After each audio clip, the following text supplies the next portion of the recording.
enterprise architect guy in this conversation. I work for Vodafone Group and I look after customer management, architecture and strategy.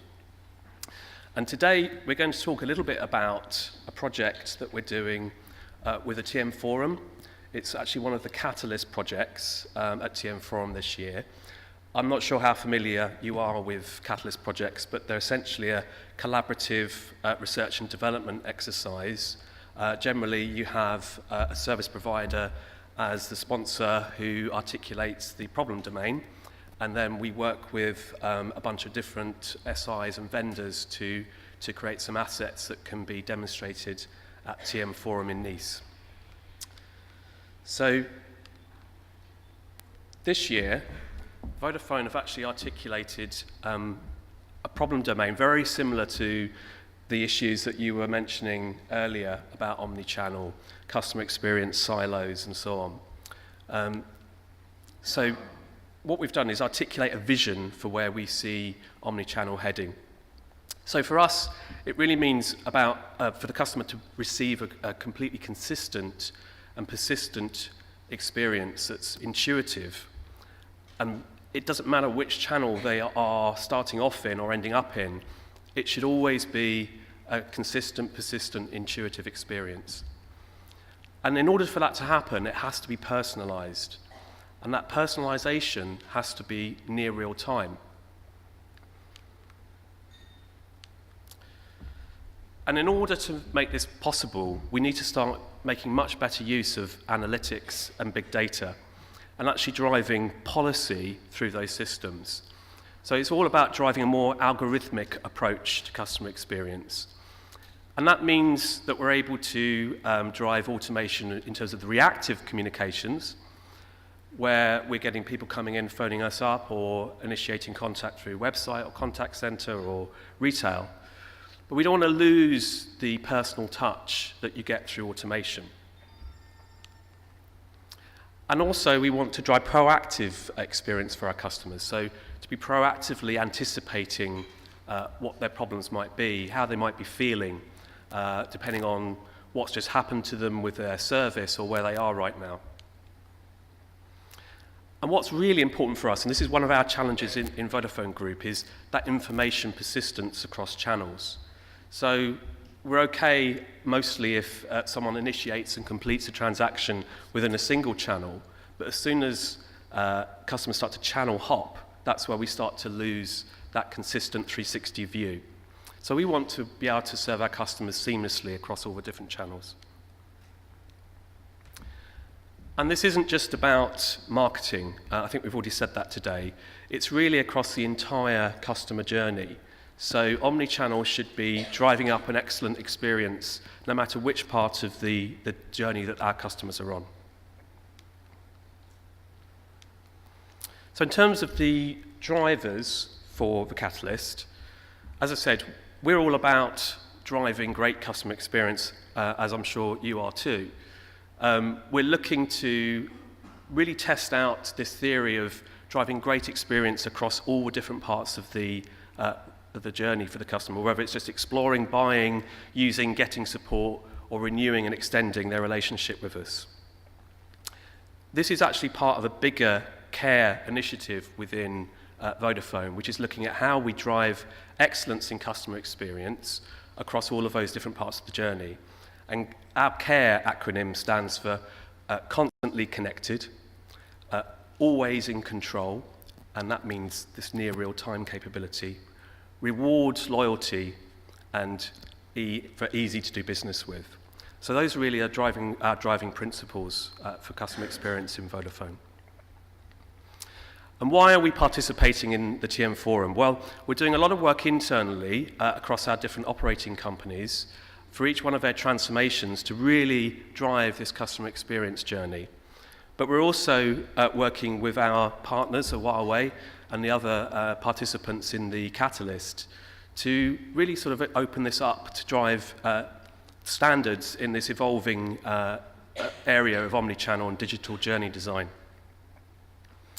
What we're also seeing is that there's a big impact on the operating model that underpins omnichannel. So it's not just about the top layer channel, it's how you exploit and leverage the capabilities within your underlying business architecture. And of course, I could list out lots and lots of benefits for omnichannel. I've got some down here.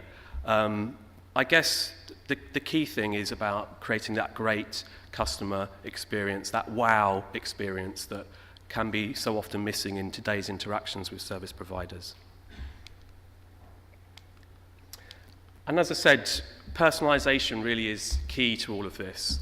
And it's not just a static personalization, it's actually a dynamic personalization that's able to work in near real time. So it's not just a classification of who that human being is and what sort of classic market segment they fall into, but it's what they're likely to be feeling right now. What experiences have they had? Where are they right now? How can we predict what they might want to do next?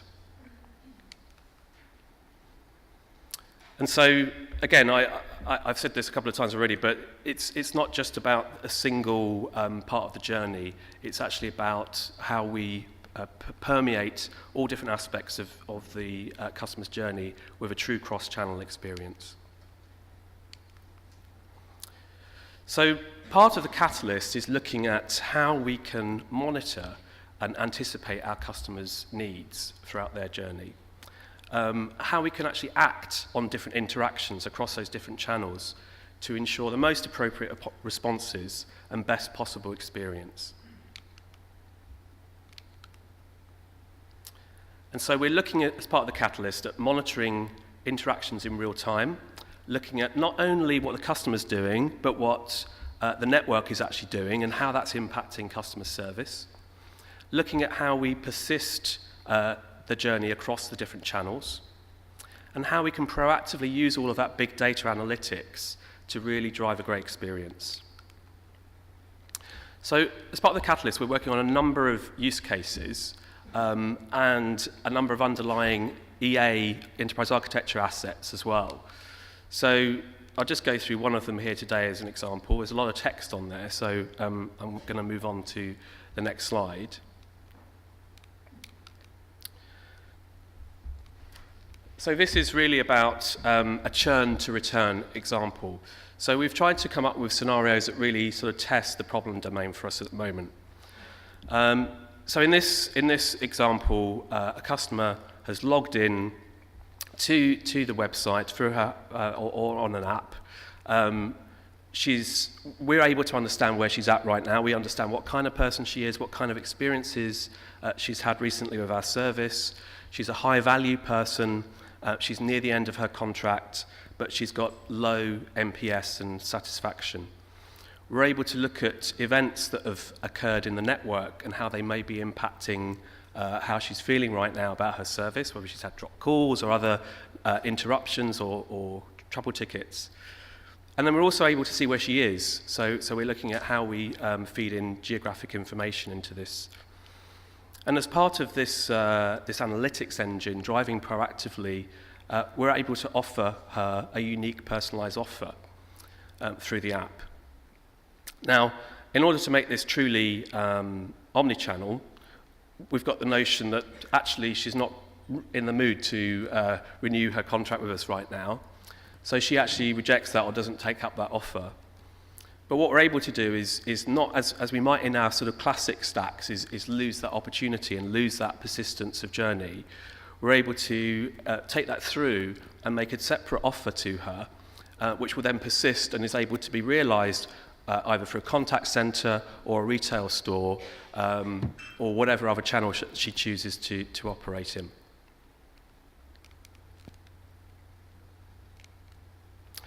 So now I'm going to hand over to Sanjay. He's going to take you through some of the EA artifacts and other aspects of the Catalyst delivery. I've been working in the area of digital customer experience for the last couple of years, and one of the biggest challenges I'm seeing with digital is the disruption to the industry verticals. And there was a recent research where I was seeing that telco is one of the most impacted in terms of disruption by the introduction of digital. And amongst telco, it's actually the IT department is equally impacted by e-business and by marketing. So all these three functions within the telco are impacted by introduction of digital. And if you have to manage IT, you really need to take a more holistic and a strategic approach. That's why enterprise architecture needs to drive the IT architecture. And if we are trying to do digital, we are looking at customer experience, and both of them need to come together. And that's why I feel digital and omnichannel and EA need to be working together.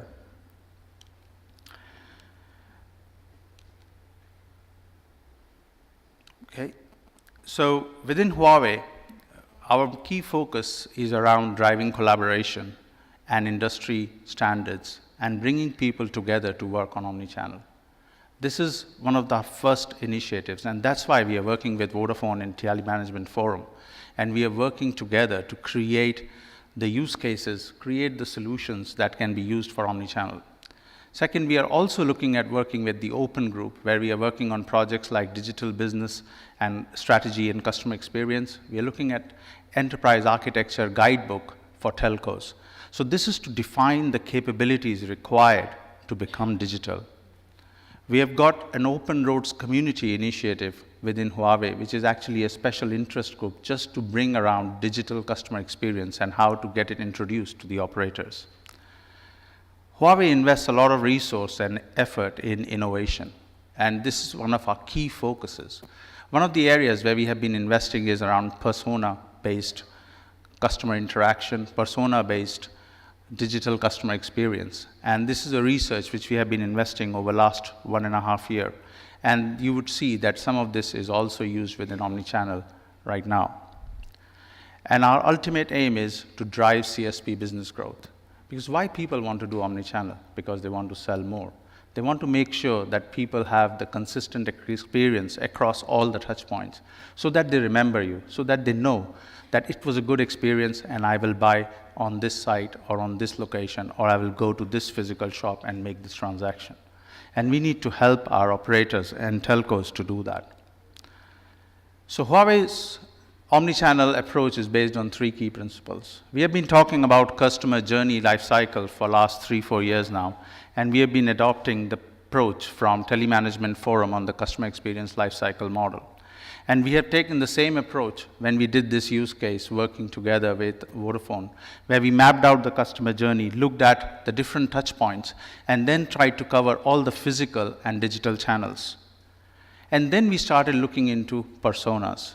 Right now within the industry, there's a lot of research going on about Customer 360, the behaviors of different people, how they act, and what are their behaviors, say in the morning, then in the afternoon, then in the evening, and how we can cater to their needs and requirements through customer experience.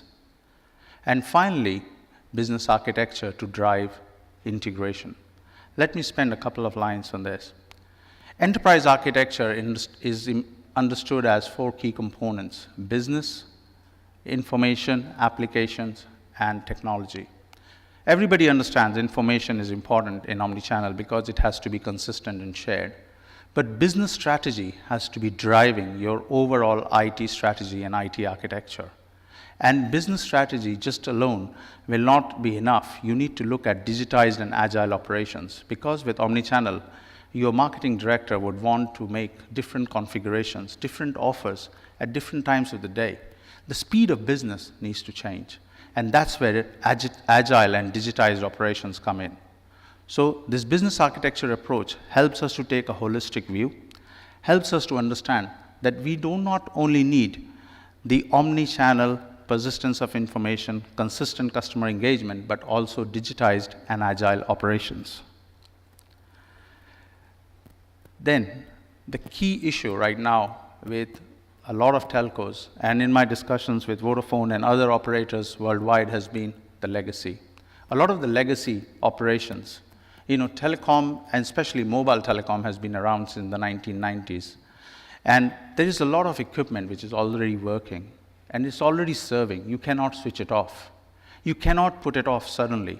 You need to make sure that this equipment and this infrastructure is coupled and is enhanced by the digital capabilities. And one of the key digital capabilities is not only customer engagement, but customer-centric operating model. The operating model needs to change. How we work, how we function, that needs to change with the digitalization and customer centricity coming with omnichannel. And of course, beneath all this, you need an open platform. So, you typically see IT people presenting a lot of these stories in a very complicated, difficult to understand. But omnichannel is about working with partners, working with a lot of stakeholders, a lot of parties. So we need to use different techniques, and that's where I'm showing you an example of infographics, basically, which is information graphics and storytelling. Where in the top, you see the personas, the different personas like business elite, value chaser, social user, and then the different stakeholders, which are like the marketing executive, the IT operations director, and the customer care operations manager, and how they interact and how they respond to the needs of persona. So this is the way we need to adopt in terms of storytelling and telling our stories around omnichannel and enterprise architecture. Huawei is a firm believer in the customer experience principle around ROADS. So let me explain what ROADS stand for. ROADS is basically an acronym where R stands for real time, O stands for on demand, A stands for all online, D stands for DIY, and S stands for social. And these are the experience principles on which we should be building our future solutions. And we have shown here how the values of ROADS are actually delivered to various end users, the different stakeholders within the operator. So this is just to explain to you how the different stakeholders can benefit from their current situation. For example, the business executive today finds that he is slow to react. He is not having enough customer insight, and how this can be transformed with digitized operations and how he can become more omnichannel responsive. The IT operations director, who works across silos within the organization, who's looking at traditional product management waterfall way of working, but how they can become more agile and how they can become fast in reaction. The customer care engagement, who have one size fits all approach and how they can be personalized customer engagement. And there are solutions that we have in place to actually transform all these stakeholders' current situation to a future situation so that they can become omnichannel. They can be able to deliver the omnichannel experience. Finally, the underlying solutions that you need to become omnichannel, first is analytics. You need to be able to predict who's behaving in what way and how we can react to them, how we can provide offers to them, how we can be more intuitive. Then we need integration. I think Vodafone has done a great work in the area of APIs, and they have developed a lot of APIs in terms of integration, and I think that is key. Because you're not only selling your own products, but you're also selling your partner products when you are in omnichannel business. And how you can quickly integrate and bring them together on board, and how you can sell those, that's very important. And finally, the platform. The platform needs to be open. We need some kind of an integratable platform as a service environment so that we can bring in new services very quickly. We can switch off and switch those services off. You know, our platform needs to be on-demand driven, where we can add capacity as we need. So these are the three key foundations that we see are critical in terms of delivering an omnichannel solution. So that's it. We'll welcome any questions if you have. Hi. So my question is, you spoke about churn prediction. So is churn prediction a part of CEM, or it's like another big data initiative?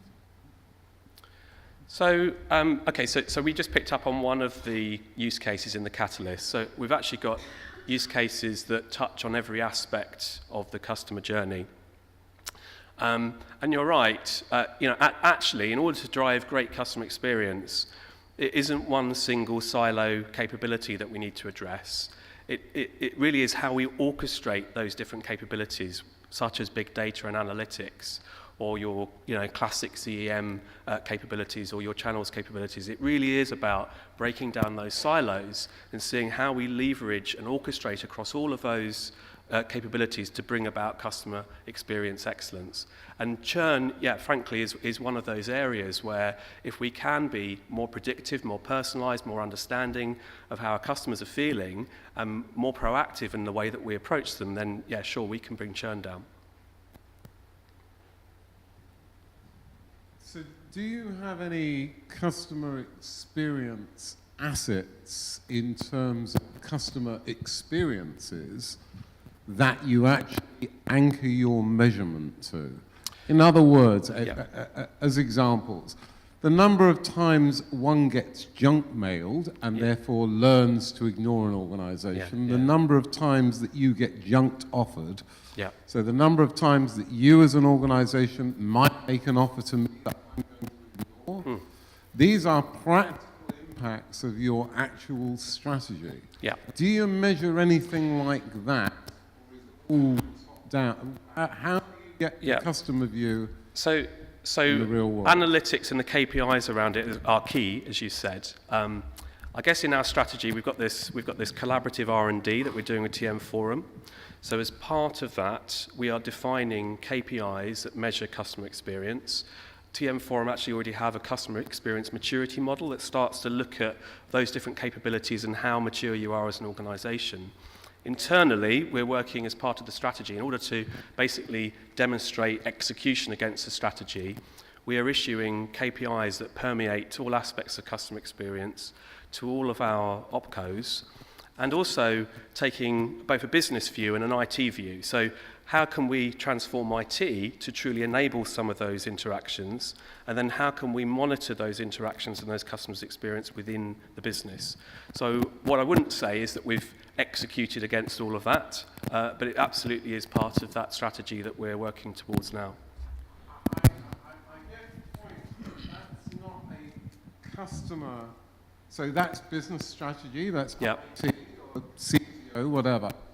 But that's not actually something to do with me as a customer, be I B2B or B2C, that actually is tangible and measurable, and there is no magic in customer experience. No, that's right. So what I said was that we are defining KPIs that do measure those customer experiences. Can you give an example? So number of times that we've made an offer to somebody and that it's been rejected, the overall persona group where that they're actually raising tickets and not getting satisfaction, tracking the response times to trouble tickets. If it's an enterprise customer, how are we meeting their SLA? So there's a vast array of different KPIs that we're looking at.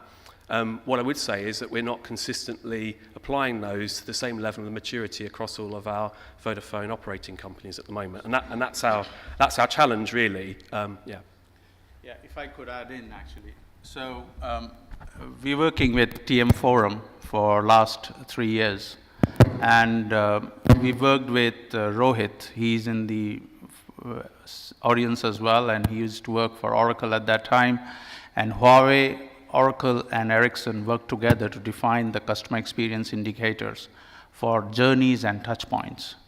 And those indicators, there are around 500 to 600 of those metrics that were defined, and they were focused on measuring the touch point experience. Now, there was work done to enhance them and convert them into omni-channel experience metrics as well. And as Paul said, it's not possible that we would have an exhaustive list of all the indicators in an industry forum. It actually gets down to the individual implementations by different vendors and different adopters of those technology and different operators as well. But we do have a framework. We have been thinking about it, and it's been in place, and this research has been going on for the last 3-4 years. Give them a round of applause, thanking them for their presentation.